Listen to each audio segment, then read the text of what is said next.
Sveiki, čia Gintarė iš Tausvika.lt ir šiandien aš pakalbėsiu apie etikečių skaitymą. Visi žinom, kad turim skaityti, visi tingim tai daryti, o dauguma apskritai nežino, tai ką man ten skaityti, aš pažiūriu ir aš nesuprantu, ar čia gerai, ar čia blogai. Tai būtent šiandien pateiksiu jums 5 klausimus, ką turėtumėt savęs paklausti, kai skaitot produktų etiketes, o jas skaityti yra būtina. Dėl to, kad šiandien maisto parduotuvėse, man atrodo, pagal tyrimus yra 70% maisto produktų, kurie yra perdirbti. Tai mes turime būti labai akylus ir sąmoningi tai, ką perkame ir tai, ką valgome. Ir pabaigoje pateiksiu 2 pavyzdžius, skaitydama tam tikrų produktų etiketes, tam, kad suvoktumėte praktiškai, kaip tai galima daryti. Tai pirmasis klausimas, ką savęs turėtumėte paklausti, tai yra, ar aš suprantu visus ingredientus. Tai natūraliai turėtumėte žiūrėti į ingredientų sąrašą ir pažiūrėti, kiek ingredientų iš tiesų atpažįstate. Jeigu prasideda kažkokie tai žodžiai, kurie atrodo kaip keiksmažodžiai arba kažkokie moksliniai arba kažkokie labai neaiškus, tai jau yra signalas, kad produktas greičiausiai nėra labai kokybiškas ir nėra labai geras jūsų kūnui. Idealiu atveju turėtumėte matyti tokius ingredientus, kuriuos galėtumėte, kone ir pats arba pati gauti ir tą produktą pasigaminti ir atkurti savo virtuvėje. Jeigu prasideda visokie ten stabilizatoriai ir dar kažkokie žodžiai, kuriuos matot pirmą kartą, tai yra signalas, kad tokio produkto jūs savo virtuvėje atkurti negalite ir toks produktas yra nekokybiškas, nereikalingas ir apskritai turite nuo jo bėgti. Tai čia numeris 1, ar atpažįstat ingredientus. Numeris 2. Yra pasižiūrėti į, vėlgi, ingredientų sąrašą ir pasižiūrėti, kiek yra visgi jame paslėpta cukrų. Nes šiandien mes turime daugiau negu 50 alternatyvių cukrų pavadinimų. Ir jau nuo 2012 amerikiečiai apskaičiavo, kad net 74 procentai supakuoto maisto iš tiesų yra slepiamas pridėtinis cukrus. Nes šiandien gamintojai žino, kad mes jau esame sąmoningesni ir kad mes norime vengti cukraus. Ir jeigu pamatome ingredientų sąraše pridėtinį cukrų, mes galimai padėsime tą produktą atgal ir jo nepirksime. Bet jie yra gudrus ir dėl to yra sugalvoję beprotiškai daug įvairių pavadinimų apie cukrų, kad mūsų akis to neatpažintų. Tai šiandien jų visų aš nevardinsiu, bet orientacijai, kaip atpažinti paslėptus cukrus, tai yra, jeigu matote kažkokį parašytą, kad tai yra kažkoks nektaras, kažkokios sultys, kažkoks tai sirupas, kažkieno tai cukrus, net jeigu ten cukranendrių ar kokosų cukrus, nesvarbu. Ir jeigu tai yra tokie žodžiai, kurie baigėsi, žodžio pabaiga baigėsi ozė, pavyzdžiui, galaktozė ir taip toliau, ozė galas, ar ne? Tai irgi yra pridėtiniai cukrai. Dabar, jeigu pats produktas iš savęs natūraliai turi cukrų, čia yra jau kita kalba. Bet mes kalbame apie būtent pridėtinį cukrų. Cukrų arba cukraus alternatyvas, kurių iš tiesų neturėtų būti tame produkte natūraliai. Tai pasižiūrėkite, kiek tų ingredientų yra paslėptų cukrų. Dabar, kai skaitot ingredientus, tie ingredientai, kurie yra pačioje pradžioje, jų produktas turės daugiausia, tie, kurie yra pabaigoje, jie turės mažiausia. Tai yra reikalavimas ir visi gamintojai būtent pagal tai rašo ingredientus. Labai gudriai, ką daro kai kurie maisto gamintojai, tai kad jie nori pridėti įvairių cukrų, saldiklių ir vietoje to, kad jie parašytų cukrus kaip pirmąjį ingredientą, jie paima ir įdeda kokio nors ten apelsinų sulčių, kokios tai galaktozės, kokio tai medaus ir šiaip cukraus ir jau gaunas, kiek čia išvardinau, kokius 4 saldiklius ir kadangi jų proporcija, jų kiekvieno kiekis yra mažesnis negu apskritai bendrai būtų įdėję cukraus, tai natūraliai visi šitie ingredientai pasistumia į ingredientų sąrašo galą ir tada mes galime naiviai pagalvoti, kad produktas neturi tiek jau daug to pridėtinio cukraus. Tai irgi šitą labai pastebėkite, labai daug kas pradėjo šitą daryti jau prieš gerą laiką. Dabar 3 klausimas, ką savęs turėtumėte paklausti. Kiek ingredientų jau dabar suprantat, kad jie yra jums nenaudingi ir kenksmingi? Aš labai skatinu, kad ingredientus, kuriuos suprantate, kad jūs neturėtumėte vartoti, ten pavyzdžiui, gliutenas, miltai, daug kas vengia, ar ne, pridėtiniai cukrai, tai turėtumėte tokį produktą padėti atgal. Bet jeigu tai yra ingredientai, kurių net pažįstate, tai aš žinau, kad tai yra didelis darbas, bet nepatingėkite įsivesti internete į paiešką, būtent ką tai reiškia, galaktozė, ką tai reiškia, ar ne, ir pasižiūrėkite, ar iš tiesų tas produktas yra realus, naudingas ir reikalingas jums. Tai edukuokite save ties ingredientais ir pavadinimais, kurių gamintojai nori, kad jūs net pažintumėte. Nes kartais yra tų ingredientų, kurių net pažįstame, bet iš tiesų jie nėra tokie ir blogi.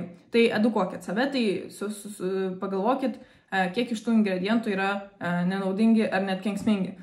Aš pati asmeniškai stengiuosi vengti įvairių perdirbtų miltų, kviečių, miežių ir taip toliau, tai jeigu produktas tai turi, aš labai stengiuosi jį padėti atgal. Dabar ketvirtas klausimas, vėl grįžtų prie cukrų, bet čia jau reikėtų žiūrėti į ne ingredientus, o maistinę lentelę. Ir maistinėje lentelėje yra parašyta visada, kiek produktas turi angliavandenių ir iš jų cukrų, nes cukrus yra dalis angliavandenių. Dabar gali būti toks atvejis, kad produkte nėra pridėtinio cukraus, bet produktas vis tiek turi cukrų.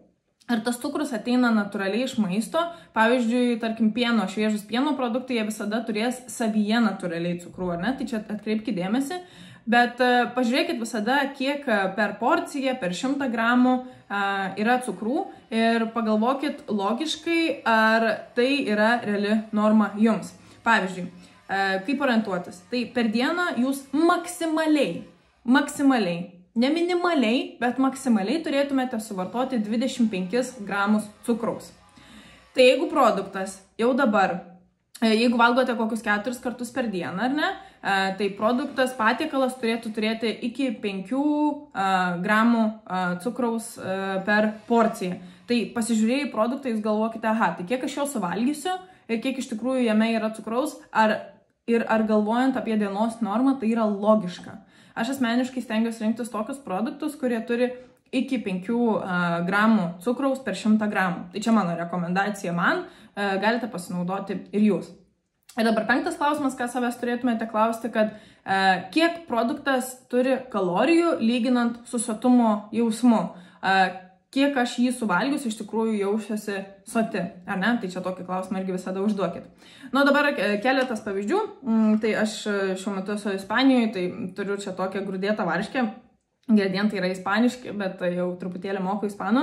Tai realiai čia grūdėtoje varškėje yra šviežias sūris ir po to įvairūs fermentai ir pieno kažkokios tai laktozės, tai dar kažką alternatyvos, kurios ateina iš pieno. Tai jeigu žiūrint per visus šituos klausimus, tai aš suprantu visus ingredientus, nesuprantu visų ingredientų, bet suprantu, kad dauguma jų ateina iš pieno, tai gal padaryčiau tokią greitą prielaidą, kad gal tai nėra taip jau ir blogai.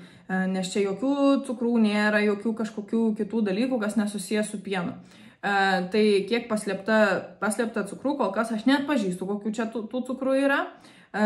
Nesuprantu, kurie čia jau yra naudingi, nekenksmingi, sakau, darau prielaidą, kad čia visai neblogas produktas. Na, o žiūrint į cukrus, tai čia pakelis yra 200 gramų ir greičiausiai šį suvalgysiu per vieną kartą. Ir dabar 100 gramų šito produkto yra 2,7 gramų cukrų. Tai realiai aš gausiu apie grubiai 5-6 gramus cukraus, suvalgius šitą su, pavyzdžiui, kokio nors pomidoro arba įsidėjus į salotas. Tai man šitas variantas visai tinka ir man jisai atrodo logiškas.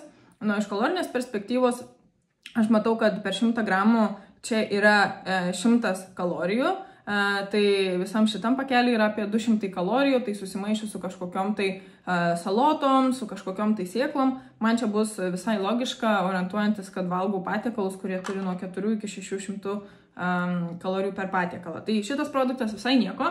Na, o kitas yra, čia mano tėtis svečiuojasi, tai jisai mėgsta sultis ir nusipirko sulčių. Buvo iš tiesų rasti sunku pas mane kažkokių produktų, kurie nėra labai geri, bet va tėtis svečiuojasi, tai buvo lengviau.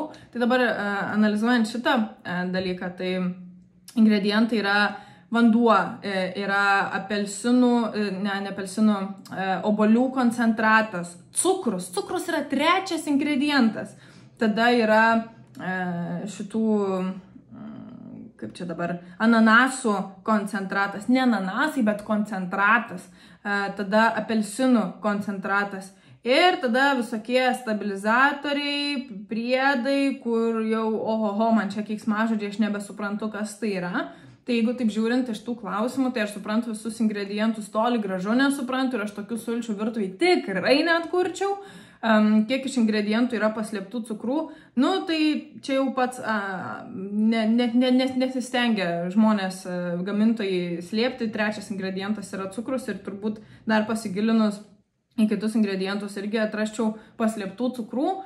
Dabar kitas mano klausimas buvo, kiek ingredientų jau dabar suprantant, kad jum yra naudingi ir net kenksmingi, tai yra labai beproto daug ir apskritai koncentratas, kaip po iš ten obuolių ar bet kokio kito vaisiaus nėra rekomenduojamas, tai turi būti ingredientas apelsinai, obuoliai, o ne jų koncentratas. Kiek produktas turi apskritai cukrų? Nu ir čia dabar jau žiūriu į 100 ml normą, tai jie rašo, kad yra 5 gramai cukrų, bet aš turbūt jeigu gerčiau tokias sultis, tai stiklinė 250 ml grubiai, tai aš jau gaučiau apie 15 gramų cukrų vien tik iš vienos stiklinės. O greičiausiai dar per dieną dar ir antrą stiklinę įsipildžiau. Tai vien su viena stikline aš gaunu 15 gramų cukrų, kai rekomenduojama norma yra 25 gramai. Tai čia yra be proto daug cukrų.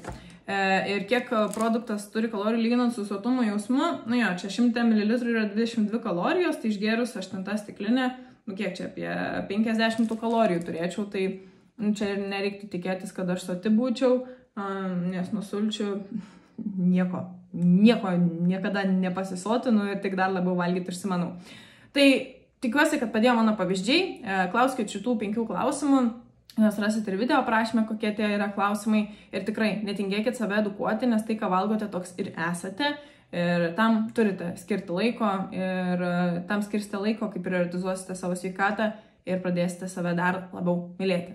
Čia Gintarė iš Tavo sveikata.lt. Ačiū labai, kad žiūrit ir aš jūs labai myliu.